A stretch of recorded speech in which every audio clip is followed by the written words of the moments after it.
राजू नाम का एक युवक जिसकी उम्र 26 साल के करीब थी। राजू की शादी को 1.5 सालों का समय बीत चुका था।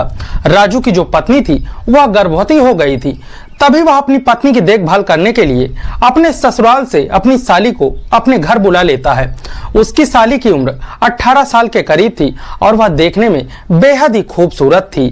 जब राजू के घर में उसकी साली आ जाती है तब राजू की पत्नी का वह काफी अच्छे से देख रेख करने लगती है। इसे देखकर राजू बहुत खुश होता है और एक दिन दोस्तों शाम का समय होता है। राजू और उसकी साली दोनों बैठकर बातें कर रहे होते हैं। तभी जो राजू होता है वह अपनी साली से कहता है, यार 4 से 5 महीनों का समय बीत चुका है, मैंने तुम्हारी दीदी को टच भी नहीं किया है। अब मुझसे पूछो मैं कैसे रह रहा हूँ। तभी जो राजू की साली होती है वह कहने लगती है कि जीजू आप परेशान क्यों होते हैं, मैं तो आपके साथ आ गई हूँ, अब आपको किसी प्रकार की चिंता करने की जरूरत नहीं है। दोस्तों इतने में ही जो राजू होता है अपनी ही साली को अपनी बाहों में भर लेता है और दोनों की दोस्तों वहीं से प्यार की शुरुआत होने लगती है। और जब उसकी पत्नी रात के समय सो जाती है तब राजू अपने साली के कमरे में जाकर दोस्तों उसके साथ संबंध बनाना शुरू कर देता है। दोस्तों फिर इसी तरह से इन लोगों का जो हवसी खेल होता है वह शुरू हो जाता है और 4 से 5 महीने बाद दोस्तों जब यह बात राजू की पत्नी को पता चलती है और लोगों को दोस्तों जब यह बात पता चलती है, जब इस बात का खुलासा होता है तो एक ऐसी घटना होती है दोस्तों जिसे जानकर आपको भी काफी हैरानी होगी। तो दोस्तों आइए जानते हैं कि आखिर ये राजू कौन है और इसकी इतनी खूबसूरत पत्नी होने के बावजूद इसका दिल दोस्तों अपने साली पर क्यों आ गया। दोस्तों इस सच्ची घटना की शुरुआत होती है उत्तर प्रदेश के एक छोटे से गांव में, जहां पर रामेश्वर नाम का एक आदमी जिसकी उम्र 50 साल के करीब होती है। रामेश्वर की पत्नी होती है रिया जिसकी उम्र 48 साल के करीब होती है। इनका एक बेटा होता है जिसका नाम राजू होता है। राजू की उम्र 26 साल के करीब होती है और इनकी एक बेटी होती है जिसका नाम शिवानी होता है दोस्तों, जिसकी उम्र 22 साल के करीब होती है। लेकिन राजू की बहन की शादी हो चुकी थी, वह अपने ससुराल में ही रहा करती है। अब इधर जो राजू होता है दोस्तों वह दिल्ली की एक फैक्ट्री में काम किया करता है। बहन की शादी करने के बाद यह कई सालों तक दिल्ली में काम करता है और जब ढेर सारे पैसे इकट्ठे कर लेता है तब गांव में ही आकर दोस्तों एक सिलाई की दुकान खोलता है और वहीं पर यह रहा करता है। गांव में ही सिलाई करता और वहीं से अपने खर्चे पानी का पैसा निकालता रहता। दोस्तों जब राजू की दुकान सिलाई की अच्छे से चलने लगी तो जब राजू के माता पिता होते हैं वह राजू के लिए लड़की देखना शुरू कर देते हैं और पास के ही के गांव में दोस्तों वह लड़की देखने जाते हैं और वहीं पर पलक से उनकी मुलाकात होती है। जब राजू के माता पिता पलक को देखते हैं तो वह एक ही नजर में उसको पसंद कर लेते हैं और दोस्तों उसके पास जाते हैं और उसके हाथ में कुछ पैसे रखकर कह देते हैं कि आज से तुम हमारे बहू हो, तुम हमारे घर की लक्ष्मी हो। इतना कहकर ये लोग घर आते हैं। राजू को पलक की फोटो दिखाई जाती है। राजू भी पलक को पसंद कर लेता है क्योंकि पलक देखने में बेहद ही खूबसूरत थी और पलक की एक छोटी बहन थी जिसका नाम रेशमा था दोस्तों, वह भी देखने में बेहद ही खूबसूरत थी। अब राजू के माता पिता जो होते हैं वह राजू की शादी की तैयारियां करना शुरू कर देते हैं और फिर वो दिन भी आ जाता है जिस दिन राजू बारात लेकर पलक के घर चला जाता है। अब दोस्तों सब जो रीति रिवाज होते हैं, रीति रिवाज से शादी होने के बाद पलक को लेकर राजू अपने घर आता है। अब वो समय भी आ जाता है जब राजू पलक के साथ सुहाग रात मनाने जाता है। जब वह पलक के कमरे में जाता है और पलक को देखकर दोस्तों वह पलक से कहने लगता है कि मेरे माता पिता ने तो चांद का टुकड़ा लाकर मुझे दे दिया है। अब जो उसकी पत्नी होती है वह भी राजू से बेहद प्यार करने लगी थी। अब ये दोनों दोस्तों खुशियों के साथ सुहाग रात मनाते हैं। सुहाग रात मनाने के बाद दोस्तों फिर से वही जो काम धंधा होता है राजू उसी में लग जाता है और इसी तरह से करते करते दोस्तों 1 सालों का समय बीत जाता है। अब जो राजू की पत्नी होती है वह गर्भवती हो जाती है। दोस्तों इसी तरह से यह चल ही रहा था। तभी जो राजू के माता पिता होते हैं उनकी दोस्तों एक एक्सीडेंट के चलते दोस्तों मृत्यु हो जाती है। अब जो राजू के माता पिता होते हैं वह तो यह दुनिया छोड़कर चले जाते हैं। अब राजू अकेला पड़ गया था। अब राजू करे तो क्या करे, उसकी पत्नी जो है वह गर्भवती है। इसी तरह से दोस्तों अब उसकी डिलीवरी का समय करीब आता जब चला गया, उसके घर में कोई देख रेख करने वाला नहीं था। तभी राजू अपने ससुराल में एक दिन फोन लगाता है, सास ससुर से कहता है कि मेरी पत्नी का देख रेख करने वाला कोई नहीं है।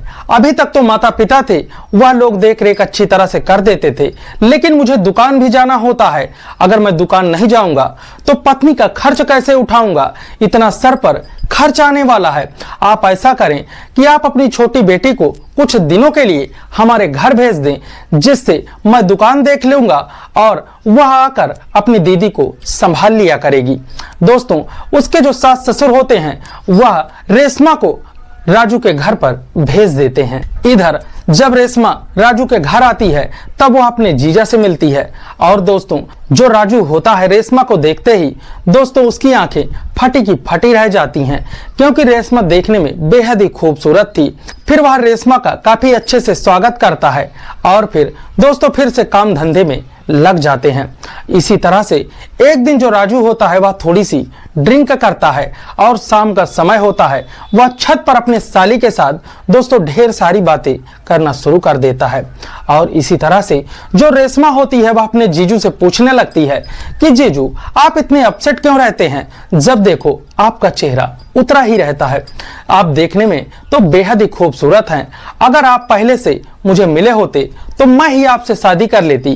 दोस्तों वह इसी तरह से मजाक कर रही थी, लेकिन जो राजू होता है वह यह सब बातें सीरियसली लेता चला जाता है और फिर वह अपनी साली से कहने लगता है कि यार मैं तुम्हें क्या बताऊं, तुम्हारी दीदी जब से प्रेग्नेंट हुई हैं तब से मैंने उन्हें छुआ ही नहीं, मैं उनसे मिल ही नहीं पा रहा हूं, क्योंकि वह ऐसे ही दर्द के मारे चिल्लाती रहती है। तो मैं उसके साथ भला ये सब कैसे कर सकता हूं। अब बताओ मेरी जो हालत है वह खराब है। अब जब से तुम आई हो तुम्हें देखकर मेरा मन बहुत ही बेकाबू हो रहा है। दोस्तों वह इसी तरह की ढेर सारी बातें वह अपनी साली से करता है और इतने में ही दोस्तों वह अपनी साली को अपनी ओर खींच लेता है। तभी जो उसकी साली होती है वह काफी इतराज करती है कि जीजू ये सब गलत है, आप मेरे जीजू हैं, आप अगर दीदी देखेंगी तो क्या कहेंगी। लेकिन दोस्तों जो राजू होता है वह अपनी साली को अपनी ही बाहों में भरकर दोस्तों उसके साथ किस करने लगता है, छेड़खानी करने लगता है। जो राजू की साली होती है दोस्तों रेशमा भी इतराज करना बंद कर देती है और फिर रेशमा कहने लगती है कि यहाँ छत पर कोई देख ना ले, जब शाम हो जाएगी तब मैं आज आपके कमरे में आ जाऊंगी। दोस्तों इधर शाम होती है, सब लोग खाना पीना खा के दोस्तों अपने अपने कमरे में लेट जाते हैं। इधर जो पलक होती है वह भी अपने कमरे में जब सो जाती है दोस्तों तभी रेशमा उठकर अपने जीजू के कमरे में चली आती है। और दोस्तों जैसे ही राजू अपनी साली को अपने कमरे में देखता है वह बेहद ही खुश होता है और उसे पकड़कर दोस्तों छेड़खानी करना शुरू कर देता है, उसके साथ संबंध बनाना शुरू कर देता है और वह अपने साली के साथ दोस्तों इतना जबरदस्त तरीके से दोस्तों संबंध बनाता है कि उसकी साली दोस्तों जोर जोर से चीखती चिल्लाती है, छुड़वाती है। लेकिन दोस्तों जो राजू होता है वह अपनी साली को नहीं छोड़ता और कम से कम और ये लोग 1 से 2 घंटे तक संबंध बनाते हैं और थक कर वहीं पर सो जाते हैं। अगली सुबह होती है दोस्तों फिर से वही काम धंधे में ये लोग लग जाते हैं और इसी तरह से अब इन लोगों का ये दोस्तों जो खेल होता है यह शुरू हो जाता है। अब जब तक उसकी पत्नी की दोस्तों डिलीवरी नहीं होती तब तक यह लोग रोज ही मिला करते। फिर वो दिन भी आ जाता है जब राजू की पत्नी की डिलीवरी हो जाती है और इसी तरह से करते करते राजू की साली को दोस्तों रहते रहते 4 से 5 महीनों का समय बीत जाता है। एक दिन दोस्तों जो राजू की साली होती है अचानक उसके पेट में दर्द उठने लगता है। अब राजू की जो साली होती है वह तड़पती है, चीखती है, अपने दीदी से बताती है। तभी जो उसकी दीदी होती हैं उसे कहती हैं कि वो तो दुकान पर होंगे, चलो उनको परेशान नहीं करते हैं, मैं ही तुम्हें लेकर हॉस्पिटल चलती हूँ। दोस्तों फिर जो राजू की पत्नी होती है वह अपनी बहन को रेशमा को लेकर पास की एक छोटी सी क्लिनिक में जाती है और दोस्तों जब डॉक्टर उसका चेकअप करते हैं तब वह बताने लगते हैं कि आपकी बहन तो प्रेग्नेंट है, वो भी 4 से 5 महीनों की।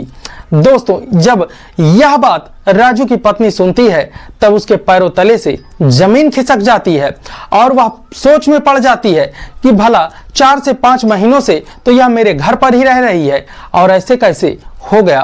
फिर वह अपनी बहन से पूछती है, लेकिन उसकी बहन दोस्तों कुछ नहीं बताती।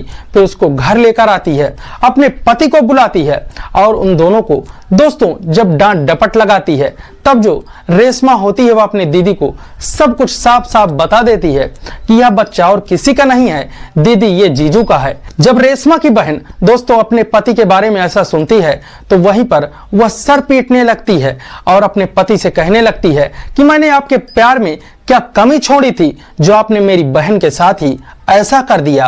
अब दोस्तों जो रेशमा होती है वह भी कहने लगती है कि मैंने अपने मन से नहीं किया, जीजू ने ही मेरे साथ जबरदस्ती की, लेकिन अब मैं जीजू से प्यार करने लगी हूं, अब मैं भी जीजू के साथ ही रहूंगी।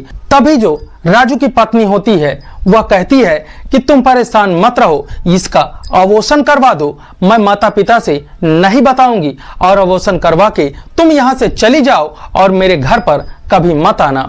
लेकिन जब अबॉर्शन की बात दोस्तों रेशमा सुनती है तो वह साफ साफ इनकार कर देती है और कहती है कि अब मैं कहीं नहीं जाऊंगी, अब मैं जीजू के साथ ही रहूंगी, आपके साथ रहूंगी, आपकी देखभाल करूंगी और मैं कहीं नहीं जाऊंगी, मैं जीजू के साथ ही रहूंगी। दोस्तों जब यह बात राजू सुनता है तो वह भी हैरान होता है, लेकिन दोस्तों वह भी अब रेशमा की उसको भी लत लग चुकी थी, अब वह भी रेशमा को नहीं छोड़ना चाहता। अब इसी तरह से दोस्तों इन दोनों के बीच में, तीनों लोगों के बीच में काफी बहस होती है, झगड़े होते हैं। फिर यह बात दोस्तों जो राजू की पत्नी वह अपने माता पिता को बताती है। फिर उसके माता पिता यहाँ आते हैं और इन लोगों को काफी समझाते हैं, लेकिन जो रेशमा होती है वह नहीं समझती। कहती है कि मैं अब इन्हीं के साथ रहूंगी क्योंकि इन्होंने मेरे साथ ऐसा ये किया है और अब मैं किसी के साथ ब्याह नहीं करूंगी, बल्कि अब मैं इन्हीं के साथ ही शादी करूंगी। दोस्तों अब उसकी जो बड़ी बहन होती है वह तो काफी इतराज करती है, लेकिन राजू और उसकी जो साली होते हैं वह दोनों एक हो जाते हैं और अब जो बेचारी पलक होती है अब ये परेशान होने लगती है, इसका तो जीवन ही बर्बाद हो चुका था। लेकिन अब उसके माता पिता भी अब इसमें कुछ नहीं कर सकते थे। दोस्तों जो राजू की पत्नी होती है वह पुलिस में जाकर कंप्लेन करती है, लेकिन दोस्तों सब लोग बालिग होने की वजह से कोई रिस्पॉन्स नहीं मिलता और फिर राजू अपनी पत्नी को काफी समझाता है कि तुम्हारी बहन ही है, इसे रहने दो, अब मैं दोनों लोगों का अच्छे से केयर करूंगा, देखभाल करूंगा। फिर दोस्तों अब पलक के पास यही एक चारा था, या तो फिर वह अपना पूरा जीवन अकेले बिताए या तो फिर वह अपनी बहन को सौतेन बनाकर अपने साथ ही रखे। दोस्तों इसी तरह से फिर उसके माता पिता भी जब ये लोग नहीं मानते तो समझा बुझाकर इन लोगों को एक साथ ही रहने देती है। कुछ दिन बाद ही रेशमा को भी एक बच्चा होता है और दोस्तों अब दोस्तों दोनों बहनें और एक ही पति के साथ खुशहाल जीवन व्यापन कर रही हैं और अच्छे से रह रही हैं। तो दोस्तों इन लोगों के बारे में आपकी जो भी राय हो हमें जरूर दीजिएगा। दोस्तों आजकल किस पर विश्वास किया जाए, किस पर ना किया जाए? अगर रिलेशन के लोग ही दोस्तों रिश्तेदारी में अगर किसी को बहन बेटी को भेज दिया जाए और उसी के साथ ही इस तरह की घटनाएं हो जाएं और इसी तरह से उसे बहला फुसला कर दोस्तों ऐसी घटनाएं कर दी जाएं, तो इसके बारे में क्या कहना चाहेंगे आप? तो दोस्तों ऐसे लोगों के बारे में और ऐसे लोगों से दोस्तों हमेशा ही दूरी बना के रखें और ऐसे रिलेशन में भी अपने घर वालों को ना भेजें। तो दोस्तों आपकी जो भी राय हो इन लोगों के बारे में हमें जरूर दीजिएगा। धन्यवाद।